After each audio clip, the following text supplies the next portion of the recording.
आज की इस वीडियो में हम यूनिट एंड डायमेंशन से रिलेटेड जेई या नीट में पूछे गए प्रीवियस ईयर क्वेश्चंस को डिस्कस करने वाले हैं और इन क्वेश्चन से आपको एक बेसिक आइडिया मिल जाएगा कि जेई या नीट में किस तरह के क्वेश्चन जो है आपको यूनिट एंड डायमेंशन।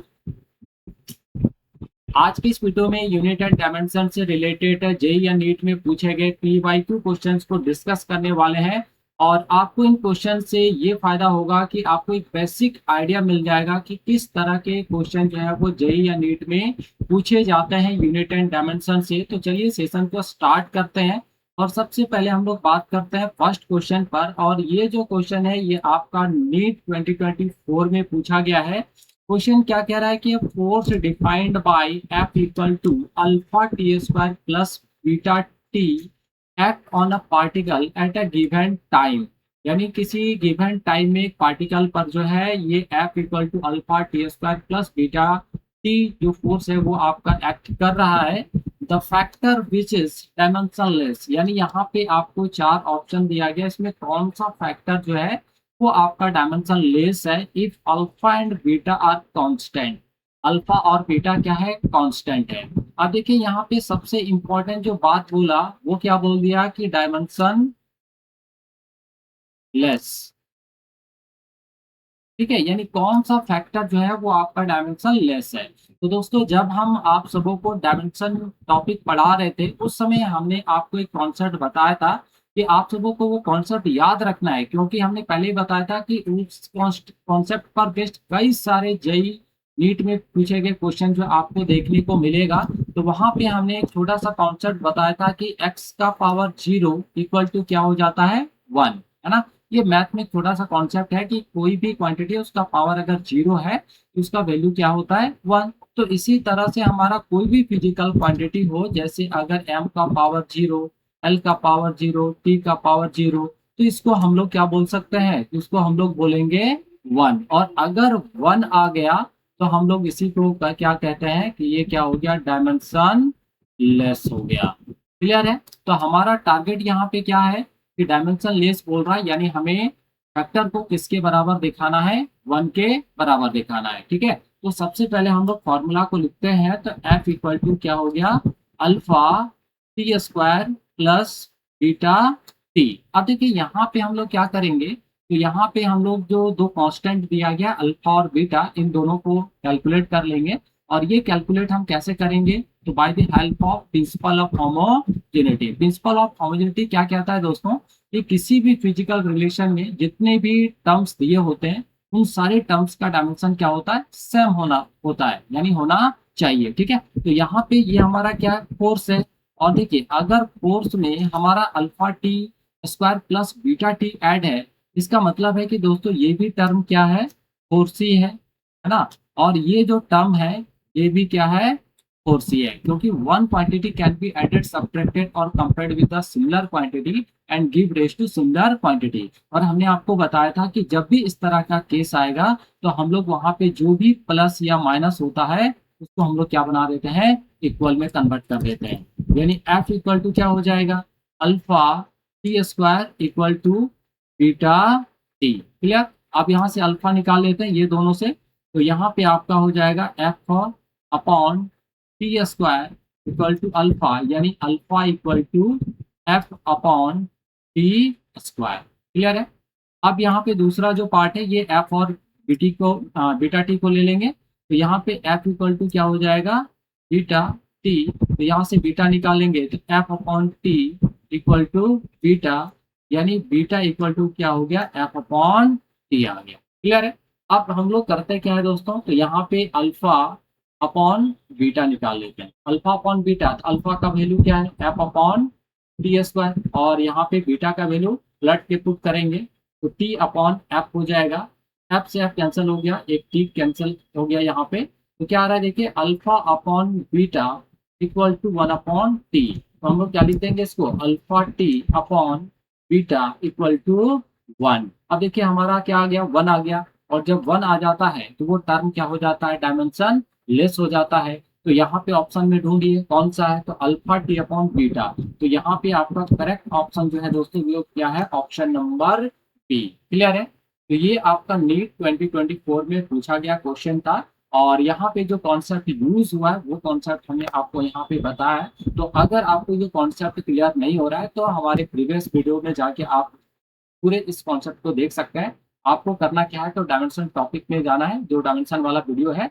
जब वहां पर आप जाके देखेंगे तो हमने इन सारे कॉन्सेप्ट को काफी बेहतर तरीके से जो वहां पर क्लियर किया है। चलिए, तो अब हम लोग अगले क्वेश्चन की तरफ चलते हैं और ये क्वेश्चन आपका नीट 2021 में पूछा गया है। क्वेश्चन क्या कह रहा है दोस्तों, if force F, acceleration A and time T are chosen as the fundamental physical quantity. यहाँ पे देखिए, फोर्स, एक्सेलरेशन, टाइम जो है, यानी फोर्स और एक्सेलरेशन फंडामेंटल है नहीं, लेकिन इस क्वेश्चन में मान लिया गया है कि जो फोर्स है, आपका एक्सेलरेशन है और टाइम, ये तीनों के तीनों क्या है, यहाँ पर फंडामेंटल फिजिकल क्वांटिटी है। तो find the dimension of energy. तो आपको क्या करना है, डायमेंशन का एनर्जी निकालना है। यानी यहाँ पे क्या है, हमने आपको एक कॉन्सेप्ट बताया था, to drive the physical relation from different physical quantity. तो वही वाला कॉन्सेप्ट यहाँ पे यूज हो रहा है। यानी आपको एनर्जी का चाहिए, लेकिन एनर्जी कौन कौन से फंडामेंटल फिजिकल क्वांटिटी पे डिपेंड कर रहा है, तो आपका फोर्स, एक्सेलरेशन एंड टाइम पर। तो हम लोग सबसे पहले यहाँ पे एनर्जी, फोर्स, एक्सेलरेशन और टाइम का एक रिलेशन निकालेंगे। तो क्या करते हैं हम लोग, तो एनर्जी डायरेक्टली प्रोपोर्शनल क्या हो जाता है दोस्तों, यहाँ पे force into acceleration into time. ठीक है, अब देखिए एनर्जी में फोर्स कितनी बार इन्वॉल्व है हमें नहीं पता, तो इसका पावर कितना ले लिए, ए। एक्सेलरेशन कितनी बार इन्वॉल्व है नहीं पता, तो बी ले लिए। और टाइम कितनी बार इन्वॉल्व है नहीं पता, तो उसका जो डायमेंशन है ना, यानी उसका जो पावर है वो सी ले लिए। अब इसको लिखेंगे तो क्या लिखेंगे, ई इक्वल टू, है ना, कांस्टेंट आएगा तो कांस्टेंट से हमें कोई लेना देना नहीं होता है, उसको छोड़ दे रहे हैं। तो एफ है, एफ का पावर कितना हो गया, ए। और ए का पावर आपका हो गया बी। और यहाँ पे टी का पावर हो गया सी। ये हम लोग मान लिए इक्वेशन नंबर 1। अब हम लोग डायमेंशन ले लेंगे, टेकिंग डायमेंशन बोथ साइड। तो हमें क्वेश्चन सॉल्व करते इतनी सारी चीजों को लिखने की जरूरत नहीं है। टेकिंग डायमेंशन बोथ साइड, ठीक है।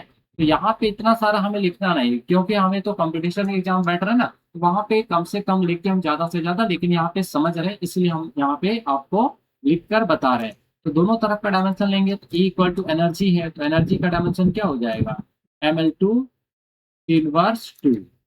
ठीक है, इक्वल टू फोर्स है, तो फोर्स का आपका हो जाएगा ml इनवर्स 2। और पावर कितना है, ए है। नेक्स्ट आपका एक्सेलरेशन है, तो एल टी इनवर्स हो जाएगा, यहाँ पर पावर बी हो जाएगा। और टाइम है, तो टाइम का यहाँ पे टी हो जाएगा, उसका पावर सी। यानी सबको एमएलटी के फॉर्मेट में ही लिखना था, है ना। तो यहाँ पे एम वाले टर्म को एक जगह पे लिख देते हैं, तो एम। अब देखिए इसका पावर कितना है, 1 है, तो 1 का मल्टीप्लाई ए से करेंगे, ए हो जाएगा। और कहीं पे एम नहीं है, कोई बात नहीं। नेक्स्ट लिखेंगे एल। अब देखिए एल का पावर यहाँ पे क्या है, 1 है। 1 का ए से करेंगे तो ए हो जाएगा। यहाँ पे भी आपका एल का पावर 1 है, तो इसका बी से करेंगे तो ए प्लस बी हो जाएगा। और कहीं एल दिख नहीं रहा है, अब टी लेंगे, तो टी का पावर -2 है, तो ए से करेंगे तो -2 हो जाएगा। फिर यहाँ पे देखिए -1 का बी से करेंगे तो -बी हो जाएगा। और टी का पावर यहाँ पे कितना है, सी है, तो यहाँ पे प्लस सी हो जाएगा। ठीक है, और इधर आपका ml2 इनवर्स 2 हो जाएगा। क्लियर। अब बेस अगर सेम है तो पावर क्या हो जाता है दोस्तों, सेम हो जाता है। तो एम का एम से, यानी एम का पावर कितना है, 1 है, वो राइट हैंड साइड एम के पावर ए के बराबर हो जाएगा, यानी 1 इक्वल टू ए। यानी ए का वैल्यू आपका कितना आ गया, 1 आ गया। क्लियर है। चलिए अब बी पर बात करते हैं। तो देखिए यहाँ पे लेंथ का जो पावर जो है 2 है, और इधर जो है ए प्लस बी है। ये 2 जो है वो ए प्लस बी के बराबर हो जाएगा। तो ए का वैल्यू 1 है, तो 2 इक्वल टू 1 प्लस बी हो जाएगा, यानी 2 minus 1 equal to B. It means B equal to कितना आ गया, 1 आ गया। अगला देखिए यहाँ पे टी का पावर कितना है, -2। तो -2 किसके बराबर हो जाएगा, तो ये पूरे टर्म के बराबर, या -2 ए माइनस बी। अच्छा सॉरी, यहाँ पे एक्सलेशन है ना, तो एक्सलेशन है तो ये आपका यहाँ पे -2 होगा ना। यहाँ पे आपका आ जाएगा -2, ये आपका -2 प्लस यहाँ पे क्या आ जाएगा, सी आ जाएगा। ठीक है, थोड़ा सा ये मिस्टेक हो गया था। -2 इक्वल टू देखिए -2 इंटू ए का वैल्यू कितना है, 1 है। -2 ए का बी का वैल्यू कितना है, 1 प्लस क्या हो गया, सी। -2 इक्वल टू -2, फिर यहाँ पे -2 प्लस सी। तो ये -2 -2 कैंसिल हो जाएगा, क्योंकि इधर आएगा तो +2 हो जाएगा।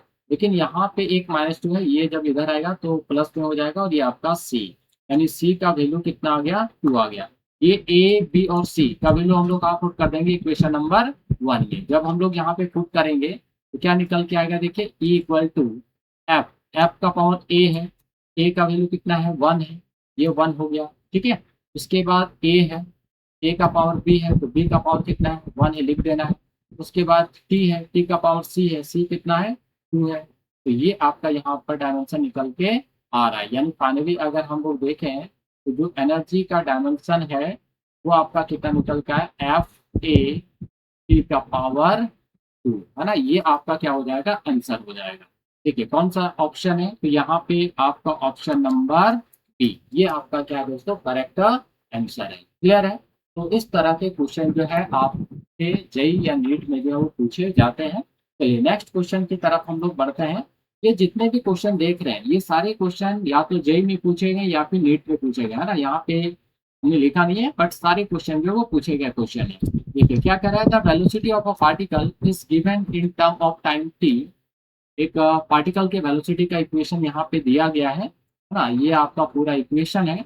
What are the dimension of A, B and D. तो यहाँ पे आपको ए, बी और डी का डायमेंशन क्या करना है, निकालना है। तो सबसे पहले हम लोगों का इक्वेशन को लिख लेते हैं। तो v equal to A T plus B T Q upon D plus T, ये हमारा इक्वेशन है। अच्छा, इसको सॉल्व कैसे करेंगे, तो हमें पता है क्या चीज, प्रिंसिपल ऑफ होमोजेनिटी। तो यहाँ पे जो है दोस्तों हम लोग प्रिंसिपल ऑफ होमोजेनिटी का जो है कॉन्सेप्ट यूज करेंगे। और प्रिंसिपल ऑफ होमोजेनिटी में हमने क्या पढ़ा है कि all the terms of any physical relation are having same dimension, सभी का डायमेंशन सेम होता है। तो अगर सभी का डायमेंशन सेम होता है तो ये तभी हो सकता है ना। यानी v इक्वल टू क्या होगा, ए टी के बराबर हो सकता है, और ए टी जो है B T Q upon D plus T के बराबर हो सकता है। तो ये तभी हो सकता है जब ये हमारा प्लस जो है वो किसमें कन्वर्ट हुआ होगा, इक्वल में। तो यहाँ पे हमने आपको पहले ही बताया था अपने कॉन्सेप्ट वाले टॉपिक में कि जो भी प्लस माइनस देखेगा उसको इक्वल में क्या करना है, कन्वर्ट कर देना है। तो ये आपका हो जाएगा v equal to A T, अब यहाँ पे प्लस जो इक्वल में कन्वर्ट हो जाएगा, उसके बाद बी टी क्यू अपॉन क्या हो गया, डी प्लस टी। अब 1 बाय 1 करके एक एक करके निकाल लेना है, ठीक है। तो यहाँ पे देखिए जरा सा, यहाँ से हम लोग क्या निकाल सकते हैं, ए निकाल सकते हैं। तो v upon T equal to क्या हो गया, ए हो गया। तो v क्या है, वेलोसिटी है, तो वेलोसिटी है तो यहाँ पे आपका हो जाएगा एल टी इनवर्स, और टाइम है तो टाइम का क्या हो जाएगा दोस्तों, यहाँ पे टी हो जाएगा, इधर आपका ए हो गया। तो ये आपका टी ऊपर चला जाएगा तो एल टी इनवर्स 2 हो जाएगा। क्लियर है, ये आपका ए का डायमेंशन आ गया। चलिए अब हम लोग बी की बात करते हैं। तो बी में देखिए यहाँ पे आप डायरेक्ट बी नहीं निकाल सकते, है ना। तो सबसे पहले हम लोग क्या करते हैं, डी निकालते हैं। डी कैसे निकालेंगे, तो देखिए ये दोनों टर्म भी आपस में क्या है, जुड़ा हुआ है।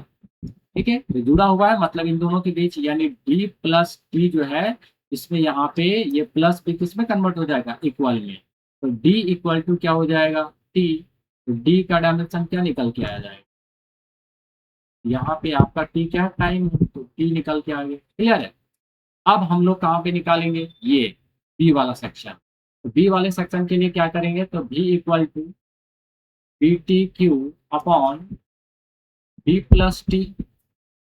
तो भी कितना है, तो भी तो हमारा वेलोसिटी है, एल टी इनवर्स हो जाएगा इधर, है ना। इक्वल टू बी रहने देते हैं, अब ये टी क्यू हो जाएगा, ठीक है। और डी प्लस टी, तो डी प्लस टी तो यहाँ पे डी के जगह पे क्या हो जाएगा, टी हो जाएगा, प्लस यहाँ पे क्या हो जाएगा, टी हो जाएगा। L T inverse equal to क्या हो गया दोस्तों, बी टी क्यू। अब देखिए टी प्लस टी तो क्या हो जाएगा, 2t। नहीं, हमने क्या पढ़ा था कि one quantity can be added subtracted और compared with the similar quantity, है ना। तो ये दो क्वांटिटी अगर सेम है और दोनों ऐड हो रहे हैं तो जो रिजल्ट मिलेगा वो भी क्या मिलेगा, सेम ही मिलेगा। मतलब यहाँ पे क्या मिलेगा, टी ही मिलेगा। एक यहाँ से कैंसिल हो जाएगा, 2 बच जाएगा इधर, आपका हो गया इधर एल टी इनवर्स, और यहाँ पे आपका आ गया बी टी स्क्वायर। क्लियर। इसको उठा के ले आते हैं नीचे, एल टी इनवर्स, और ये आपका यहाँ पे हो जाएगा टी स्क्वायर, और इधर आपका बी। अब इसको सॉल्व कर देंगे तो बी का वैल्यू कितना आ जाएगा, एल हो गया, और टी का पावर यहाँ पे +2 है, ऊपर जाएगा तो माइनस हो जाएगा, यानी टी इनवर्स 3।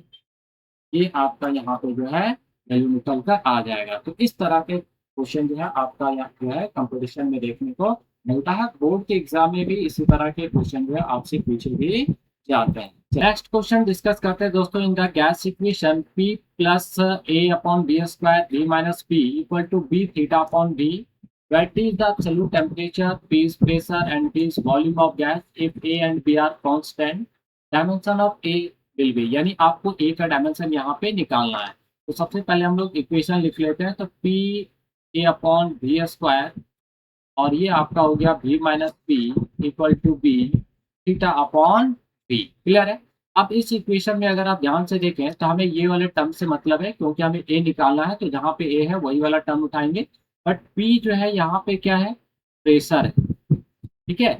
तो अगर ये प्रेशर है तो हमने क्या पढ़ा है कि one quantity can be added, compared और subtracted with the similar quantity and give rise to similar quantity, यानी हम सिमिलर क्वांटिटी में ही सिमिलर क्वांटिटी को क्या कर सकते हैं, ऐड कर सकते हैं। ये चीज हमने पढ़ा हुआ है। तो अगर ये दोस्तों प्रेशर है, इसका मतलब है कि ये A अपॉन बी स्क्वायर जो है, ये भी आपका क्या है, प्रेशर ही है, क्योंकि प्रेशर में ही प्रेशर क्या हो सकता है, ऐड हो सकता है ना। और अगर प्रेशर में ही प्रेशर ऐड हो सकता है, इन दोनों का डायमेंशन क्या होगा, सेम होगा। और ये डायमेंशन सेम तभी होगा जब ये आपका प्लस जो है, इसको हम लोग किसमें कन्वर्ट कर देंगे, इक्वल में। ये चीज हमने पढ़ा है कि जो भी प्लस माइनस होगा इस तरह के क्वेश्चन में, उसको हम लोग इक्वल में क्या करते हैं, कन्वर्ट कर देते हैं। तो अब हम लोग इसको क्या लिखेंगे, P equal to A upon B square, है ना। अब इसको इधर ले जाते हैं तो आपका हो जाएगा P B square equal to A, यानी A equal to P B square. अब इन सब का डायमेंशन लिख देंगे, क्योंकि हमें A का तो डायमेंशन चाहिए। तो प्रेशर, ये क्या है, प्रेशर, प्रेशर का डायमेंशन क्या हो जाएगा, एम एल इनवर्स इनवर्स 2। और ये भी क्या है दोस्तों, यहाँ पे देखिए वॉल्यूम, तो वॉल्यूम का क्या हो जाएगा, एल क्यू हो जाएगा। पावर कितना हो गया, 2। तो अब इसको लिखेंगे एम एल इनवर्स इनवर्स 2, और ये आपका हो जाएगा एल का पावर 6। अब एम एल देखिए -1 और +6 क्या हो जाएगा, तो यहाँ पे 5 हो जाएगा, टी इनवर्स 2 हो जाएगा। ये आपका क्या निकल के आ गया, ए का डायमेंशन। ठीक है, इतना यहाँ जो भी ऑप्शन होगा वही आपका करेक्ट आंसर हो जाएगा। तो एम एल 5 टी इनवर्स 2, यानी आपका ऑप्शन नंबर ए यहाँ पे क्या है, करेक्ट है। तो इसी तरह के क्वेश्चन जो है दोस्तों आपके जेईई नीट या बोर्ड के एग्जाम में देखने को मिलता है। तो आई होप आपको ये 4 क्वेश्चन से क्लियर हो गया होगा कि आपको किस तरह के क्वेश्चन को ज्यादा से ज्यादा प्रैक्टिस करना है, क्या क्या कॉन्सेप्ट जो है आपके क्वेश्चन में देखने को मिल रहा है, और कौन कौन से कॉन्सेप्ट को आपको माइंड में हमेशा ध्यान रखना है, ताकि आप लिमिट एंड डायमेंशन से रिलेटेड क्वेश्चंस को आसानी से जो है सॉल्व कर पाए। तो आई होप आप लोगों को वीडियो अच्छा लगा होगा। अगर वीडियो अच्छा लगा हो तो इस वीडियो को लाइक जरूर कीजिएगा, प्यारा सा कमेंट जरूर कीजिएगा, अपने दोस्तों के साथ इस वीडियो को जमकर शेयर जरूर कीजिएगा, ताकि उनको भी फायदा हो। तो मिलते हैं नेक्स्ट वीडियो में इसी तरह के इंफॉर्मेटिव वीडियोस के साथ। तब तक के लिए आप सभी को थैंक यू, बाय बाय।